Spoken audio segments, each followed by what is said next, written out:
주님께서 여러분과 함께 또한 사제의 영과 함께 루카가 전한 거룩한 복음입니다. 주님 영광받으소서.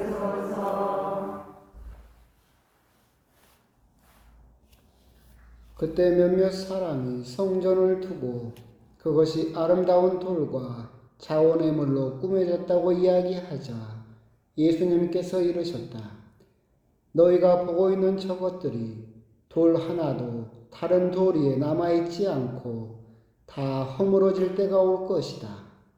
그들이 예수님께 물었다.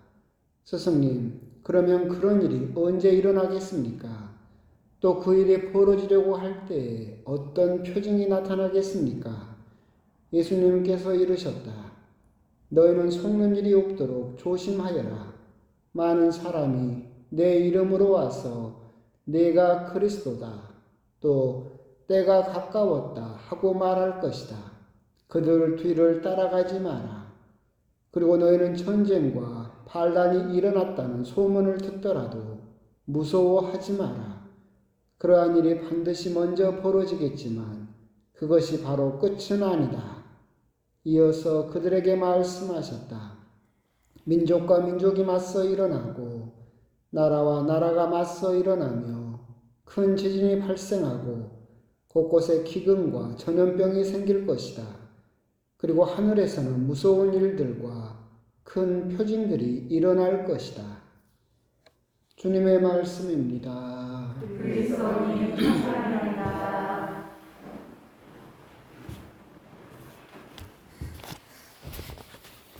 사랑하는 예수님, 오랜만에 비가 오는 것 같습니다. 어쩌다 살게 된 아파트에서도 안내방송이 나오더라고요. 물 아껴 쓰라고. 펑펑 쓰면 내년 3월 되면 광주도 물이 다 떨어진다고. 그래서 물 아껴 쓰라고 경고방송을 몇 차례 하던데, 그만큼 또 이쪽도 가물었고, 그래서 비가 오지 않아가지고 힘들었는데, 비가 오랜만에 와서 좋긴 한데, 좀 흡족하게 좀 많이 내려서, 땅이고, 또 사람이고, 갈증이, 또 가뭄이 좀 해결되었으면 좋겠는데, 이 정도 가지고는 택도 없죠. 택도 없고, 조금 더 비가 내렸으면 좋겠다라는 그런 생각도 들고, 그렇습니다. 미사 전에 이제 제 방에서 이렇게 입장하려고 하는데 문자가 하나 와 있더라고요. 못 봤었는데, 설계사 선생님이 보낸 건데, 오늘 오후에 드디어 본당 준공 검사가 떨어졌답니다. 그래서 사용 허가서가 이렇게 문서로 왔더라고요. 그래서 이제 어떻게 보면 남구청 국가하고는 이제 모든 서류가 이제 끝났고, 오롯이 이제 이 성당이 이제 우리 것이 되었다. 나라 허락으로 그렇게 되었다. 뭐 늦으면 2주 걸린다고 그렇게 이야기를 했는데, 한 달이 넘도록 준공검사가 안 떨어져가지고 뭔 일인가 했었는데 모르겠습니다. 하여튼 그래도 오늘 났으니까 그것도 참 다행이다라는 생각도 들고, 그래서 무엇보다도 먼저 여러분에게 그 소식을 전해드리고 싶었습니다. 오늘 제대 앞에 보시면 이제 대림초도 오늘 또 본당 자매님이 수고하셔가지고 대림식이도 준비하고 있고, 이제 이번 주일이 대림식이 새로운 한 해의 시작이죠. 이제 하지만 아직은 한 해의 마무리를 또 살고 있고, 그래서 복음은 계속해서 종말에 대한 이야기를, 끝에 대한 이야기를 예수님께서는 하고 계신다라고 하는 겁니다. 사실은 우리가 큰 나쁜 사건이나 비윤리적이고 천인공노한 그런 일을 보면 말세라고 이야기하죠. 세상 말세다라고 이야기를 합니다. 그런데 그런 이야기는 원래 인류가 생길 때부터 계속해서 있었던 이야기죠. 그러니까 그리스 신화를 보더라도, 그리스 신화는 신이 제일 처음에 사람을 만들었을 때가 황금의 시대라고 불렀어요. 그러다가 시대가 지나면서 이제 은혜 시대가 오고 청동의 시대가 오고 지금 이 철의 시대, 그러니까 점점 악화돼 간다라는 거죠. 나빠지고 있다. 인간들이 점점 더 악해지고 있다. 그렇게 생각을 했어요. 우리도 동양에서도 보고 있으면 우리 동양 사람들이 중국 영향에서 받기도 했지만 가장 살기 좋았던 때가 언제냐라고 한다면 우리들이 흔히 하는 말처럼 요순시대라고 그러죠. 언제인지도 모르는 그때가 제일 좋았고 점점 악화돼서 지금까지 왔다라고 그렇게 이야기를 하고 있죠. 그렇게 보면 세상은 우리들은 살아보지도 않았지만 옛날이 좋았고 점점 나빠지고 있다라고 그렇게 이야기를 하죠. 근데 또 재미있는 것은 실제로도 인류가 이제 맨 처음 문명을 세웠다라고 하는 수메르 지역이라는 거기에서 이렇게 종이도 없어가지고 점토판에다가 기록을 남기는데, 그러니까 지금으로부터 한 4,000년 전 점토판에 뭐라고 되어 있냐면 세상 말세다라고 되어 있어요. 세상 말세. 이미 그때부터 사람들은 뭐라고 이야기했어요? 세상 말세다. 세상 꼴 돌아가는 꼴을 보니까 이게 사람이 할 짓이 아니다 하면서 막 세상을 이미 말세다라고 이야기를 하고 있죠. 그러니까 그렇게 따지면 지금 우리들은 말세를 살고 있어요. 불교에서도 지금이 말법의 시대라고 부르니까 말세의 세상을 살고 있어요. 세상 말세입니다. 말세. 근데 생각을 해보면 그것도 맞는 이야기예요. 말세라는 이야기는 지금 사는 게 뭐라는 소리예요? 끝이라는 소리죠. 그잖아요. 우리가 또 살 수 있는 건 아니죠. 그러니까 우리들은 한 번 사니까 말세란 말이 맞기는 맞아요. 지금 끝인 세상을 살고 있으니까. 하여튼 그렇게 끝을 향해서 가고 있는데 그것만 해도 서러운데 예수님께서 더 큰 종말에 대해서 이야기를 하고 계십니다. 성전을 보고서 이야기를 사람들이 하자 돌 하나도 다른 돌 위에 남아있지 않고 다 허물어질 때가 올 것이다 라고 말씀을 하십니다. 이건 이제 배경 이야기를 잠깐 하게 되면 얼마 전에도 얼핏 잠깐 이야기를 했었는데 예루살렘 성전은 어떻게 말하면 총 3번 지어졌습니다. 2번 지어졌다고 자기들은 이야기를 하지만 솔직하게는 3번 지어졌는데 맨 처음엔 솔로몬이 지었죠. 하지만 그것은 바빌로니아라는 나라에 의해서 철저하게 파괴되고 그 뒤로 이제 여러분들이 에즈라, 니에미야 서를 보게 되면 그 시대에 유배 갔다가 되돌아와서 주룹바벨이라는 총독 밑에서 에즈라, 니에미야가 같이 으쌰으쌰 해서 소박하지만 다시 솔로몬 성전을 다시 짓죠. 그 모양 그대로. 하지만 시간이 흘러서 나중에 헤로데 왕이 이제 신약 시대에 들어서면서 헤로데 왕이 그 성전을 대대적으로 사실은 허물고 새롭게 증축을 하게 되죠.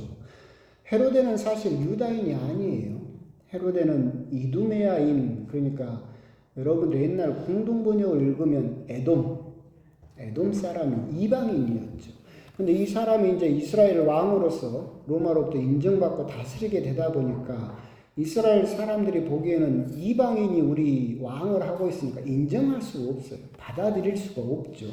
그래서 헤로데는 유다인들에게, 이스라엘 사람들에게 어떻게 보면 지지를 받기 위해서, 그 사람들의 왕으로서의 정통성을 인정받기 위해서 성전을 대대적으로 짓습니다. 그래서 예수님이 태어나시기 전, 그러니까 기원전 19년 정도부터 짓기 시작해서 기원 후 63년까지, 그러니까 거의 80년을 지어요. 헤로데가 죽고 나서도 계속해서 짓고 예수님께서도 기원 후니까 예수님께서 승천하신 것이 33살 때 승천하셨죠. 부활하시고 그 후로도 30년을 더 지은 거예요. 그래서 짓고, 근데 정말 재밌는 건 다 짓고 7년 만에 싸그리 다 허물어진 거예요. 기원 후 63년경에 그렇게 애써서 다 지어놓고 기원 후 70년경에 반란을 일으켰다가 로마에 의해서 철저하게 파괴돼 버립니다. 이때 헤로데 성전이 얼마나 화려했었느냐라고 한다면 저번에 말씀드린 바와 같이 총 규모는 예루살렘의 6분의 1 정도를 차지했는데 지금의 상암 경기장의 35배라고 그랬죠. 35배였고. 이 헤로데는 유대인들로부터 인정을 받고 싶었기 때문에 엄청난 돈을 들여서 성전을 화려하게 만들었어요.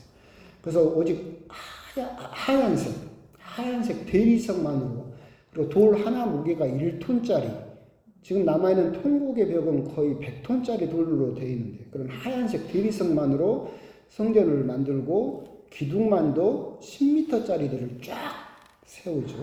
그리고 대리석 사이사이를 메꾸는 것을 황금으로 다 메꿨어요. 메꾸고 지붕은 황금으로 도색을 했어요.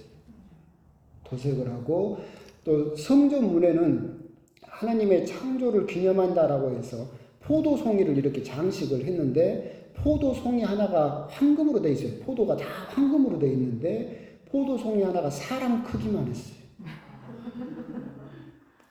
얼마나 화려했겠어요. 그래서 멀리서 보고 햇빛이 비치면 성전 자체가 하얀데 황금으로 빛나가지고 마치 예루살렘에 태양이 떠 있는 것 같았대. 그렇게 화려하게 지었어요. 하지만 다 짓고 7년 만에 허물어졌어요. 돌 하나도 다른 돌이 남아있지 않고 다 허물어질 때가 올 것이다. 말 그대로 돼버렸어요. 왜 그러냐면 로마인들이 이 예루살렘을 쳐들어가서 성전에다 불을 질러버렸죠. 그러니까 이 허물어지는데 황금들이 불에 녹아요. 하고 흘러내리잖아요. 로마 군인들은 이 흘러내리는 황금을 갖고 싶은 거야. 근데 이 황금들이 녹아서 돌 사이로 들어가니까 어떻게 하겠어요? 돌을 다 파헤쳐가지고 땅에 굳어있는 황금까지도 다 가져가죠. 그러니까 어떻게 하냐면 돌 위에 돌이 얹어있지 않도록 다 파헤쳐 버렸을 정도로 성전은 완전히 폐허가 돼버리게 되는 그 광경이죠. 결국 오늘 복음에서 종말에 대한 이야기를 하고 있고, 내가 그리스도다, 또 때가 가까웠다, 이것도 예수님이 말씀하신 그대로 이루어지는 거예요. 예루살렘이 왜 반란을 일으켰느냐라고 한다면 그 당시에 자기가 그리스도다라고 주장하는 사람이 반란을 선동을 했었어요. 그 후로도 그렇지만 그 유명한 반란 지도자 중에 남아있는 사람이 바르 코크바라는 사람이 있어요. 몰라도 돼요? 옛날에 바라빠 이야기하면서 제가 잠깐 이야기를 했었는데 바르가 뭔 뜻이라겠어요? 누구누구의 아들이라는 뜻이에요. 바르 코크바, 바라빠는 바르 아빠예요. 아빠의 아들, 하느님의 아들이라는 뜻이고, 바르 코크바는 별, 자기가 별의 아들이라고 주장하는 그리스도가 내가 그리스도다라고 주장을 하면서 사람들을 선동을 해서 반란을 일으켰다가 싸그리 다 망해버리죠. 이 일들이 사실은 실제로 일어났던 일들이에요. 그런데 오늘 복음을 보면서 역사는 그렇다라고 할 때, 그렇다면 지금 그런 역사를 보면서 우리들이 지금 묵상할 수 있는 부분, 묵상해야 되는 부분은 어떤 부분일까 생각을 해보면, 오늘 복음을 묵상하면서 저는 그런 생각이 들었어요. 흔들리는 세상, 흔들리는 믿음이라고 저는 묵상을 했는데, 예수님 당시에도 세상은 흔들렸어요. 로마로부터 지배를 받았었고, 경제적으로도 위축됐었고, 정치적으로는 식민지였었고, 사방에서 자기들이 그리스도라고 주장하는 사람들이 설쳤었고, 흔들리는 세상이었었죠. 그래서 유대인들은 자기들의 믿음 역시도 흔들릴까봐 흔들리지 않을 거라고 생각하는 것을 믿었어요. 뭐예요? 성전이요. 하느님을 믿는 것이 아니라 눈에 보이는 성전을 믿었어요. 그러잖아요. 흰 대리석으로 수십 톤으로 돼가지고 황금으로 금박칠을 하고 그러잖아요. 사람 크기만한 포도송이가 주렁주렁 매달려. 절대로 저 성전만큼은 하느님께서 지켜주시기 때문에 결코 무너지는 일이 없을 것이다. 세상이 흔들리고 있었기 때문에 더더욱 흔들리지 않는 것을 믿고 싶었어요. 그런데 이 사람들은 하느님을 믿기보다는 눈에 보이는 으리으리하고 화려한 성전을 믿었죠. 성전은 흔들리지 않을 것이다. 그런데 그게 로마인들이 쳐들어와서 성전이 싹 허물어져 버렸죠. 결국 오늘 복음에서 흔들리는 세상, 흔들리는 믿음, 우리들에게 주어진 것은 무엇일까 생각을 해보면 지금 우리도 흔들리는 세상 속에서 살고 있죠. 그때보다 아마 더 흔들릴 거예요. 이데올로기도 흔들리고 있어요. 지금은 보수니 진보니, 옛날에는 보수 진보가 명확했지만 지금은 누가 진보고 누가 보수예요? 싸그리다 썩어가지고 어떻게 누가 진보고 누가 보수인지도 모르겠어요. 나쁜 놈은 골라낼 수 있겠다. 하여튼. 그리고 또 우리가 살면서 가지고 있었던 인생관, 세상관도 싹 무너졌죠. 여러분들이 옛날에는 농사짓고 할 때는 가지고 있던 그런 가치관들도 지금은 다 받아들여지지 않아요. 여러분들 어디 가서 여러분 자녀나 손자들에게 여러분들이 생각한 거 이야기하면 손자들이 받아들이나요? 안 받아들여요. 옛날 사람이라고. 그러니까 동성애가 되었든 무슨 낙태가 되었든 윤리라든가 아니면 도덕이라든가 이런 것도 싸그리다 옛날하고는 다르게 우리가 믿고 있던 것들이 흔들리는 세상에서 지금 살고 있죠. 심지어는 결코 흔들리지 않을 거라고 생각했던 지구도 흔들리죠.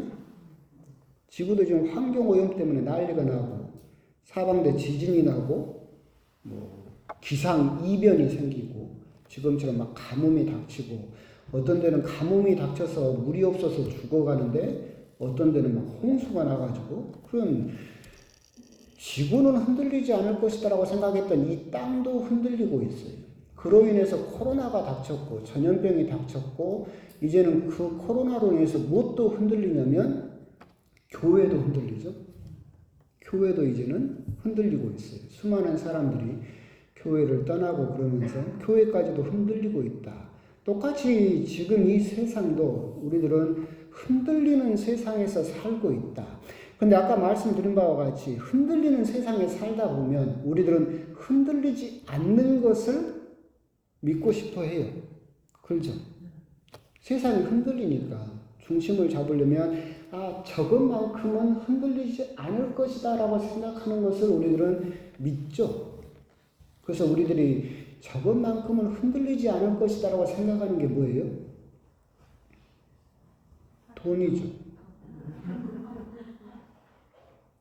그렇잖아요.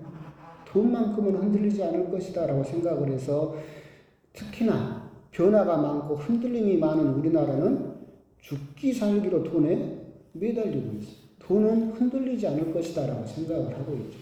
요즘은 돈도 다 흔들리고 있는데 그래요. 여러분 생각처럼 돈은 흔들리지 않는다라고 생각할 수도 있겠지만 그러면 그걸 바라보는 누구는 흔들려요? 여러분은 흔들리죠. 여러분은 늙어가잖아요. 교황님께서 이게 좀 어려운 이야기일 수도 있겠는데 교황님께서 그런 말씀을 하셨어요. 시간은 공간보다 더 강합니다라는 말씀을 하셨어요. 그것도 한번 묵상을 해보시면 시간은 공간보다 더 강합니다. 근데 우리들은 시간을 가질 수 있어요?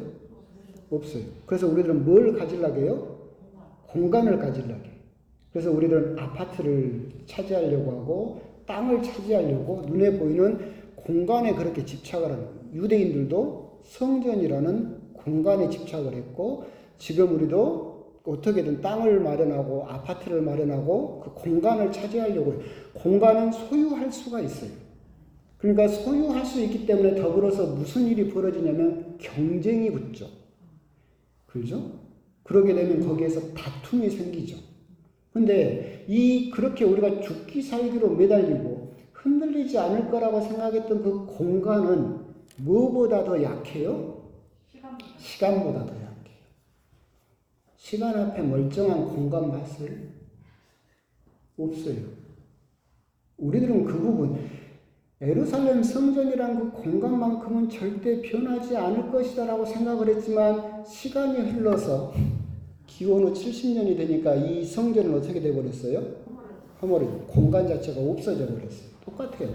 우리 역시도 지금 역시 내가 흔들리는 믿음을 가지고 있다라고 한다면 나는 도대체 뭘 믿고 있는가를 한번 곰곰이 생각을 해볼 필요가 있어요. 세상이 흔들리고 있고 그렇게 해서 나는 흔들리기 싫으니까 이것만큼은 흔들리지 않을 것이라고 생각하고 믿는데 내가 이 믿는 대상이 흔들리면 나도 흔들릴 수밖에 없죠. 내 믿음도 흔들릴 수밖에 없죠. 아까 말씀드린 바와 같이 우리나라 사람들이 돈만큼은 흔들리지 않을 것이다 라고 죽자사자 매달리고 있어요. 근데 이 돈이 흔들릴까요? 안 흔들릴까요? 흔들리죠. 시간 앞에서 그 돈이 멀쩡할 수 있겠어요? 없어요. 그것도 그 돈을 바라보는 나는 시간 앞에서 멀쩡해요? 흔들려. 여러분 말세를 살고 있다니까. 끝나는 세상을 살고 있어. 결국 내가 정말로 저것만큼은 변하지 않을 것이라고 생각했던 것을 믿는데 저것이 흔들려 버리면 나 역시도 흔들려 버린다. 흔들리는 믿음을 가지게 되면 내 삶 자체도 흔들려 버리게 된다라고 하는 점. 그런 점을 이야기가 비도 오고 해서 어려울 수도 있겠는데 그런 부분 우리가 한번 곰곰이 생각을 해볼 필요가 있어요. 내가 신앙생활을 하고 하나님을 믿는다라고 하면서도 누군가에게 무슨 말 한마디 들으면 누군가에게 뭐 하면 금세 상처받고 내 믿음이 흔들립니다라고 대답하는 사람들이 있다라고 한다면 당신은 도대체 누구를 보고 믿고 있느냐? 당신이 바라보는 대상은, 당신이 믿는 대상은 과연 흔들리지 않은 하느님이 맞느냐? 아니면 흔들리는 사람을 바라보고 흔들리는 신부를 바라보고 흔들리는 공간, 성당을 바라보고 그렇게 신앙생활을 하고 있으면 그 믿음은 필연적으로 흔들릴 수밖에 없게 된다. 오늘 복음에서 우리가 성전이라고 하면서 이스라엘 사람들이 얼마나 자랑스러워하고 있다. 하지만 예수님께서는 그걸 보면서 그건 역시도 결국은 시간이라는 그 파도 앞에서 흔들리게 될 것이고 사라져 버릴 건데 흔들릴 대상을 믿고 있는 이스라엘 사람들의 그 믿음 거기에 대해서도 우리들이 생각해 볼 필요가 있고 우리들의 믿음 역시도 흔들리지 않는 하느님을 바라보고 흔들리지 않는 하느님을 믿어야만 내 믿음도 흔들리지 않을 텐데 신앙생활을 하면서도 자꾸 우리들은 눈에 보이는 것을 믿으려고 해요. 왜? 눈에 보이니까 믿기가 좋잖아. 화려한 성전을 보듯이. 그래서 사람에게 사람을 믿고 무슨 공간을 믿고 다른 것을 믿으면서 그런 사람들로부터 그 대상이 흔들리면 상처받았어요. 성당 다녔는데 그럴 줄 몰랐어요. 라고 하면서 자기의 믿음이 금세 흔들리는 모습을 우리들이 볼 수 있다. 그래서 오늘 복음은 조금 어려울 수도 있겠지만 여러분들이 한번 묵상을 곰곰이 해보실 것은 이 흔들리는 세상 속에서 흔들리지 않는 믿음을 갖기 위해서 나는 누구를 바라보고 누구를 믿어야 하는가 이런 부분에 대해서 곰곰이 묵상을 해보셨으면 좋겠습니다. 아멘.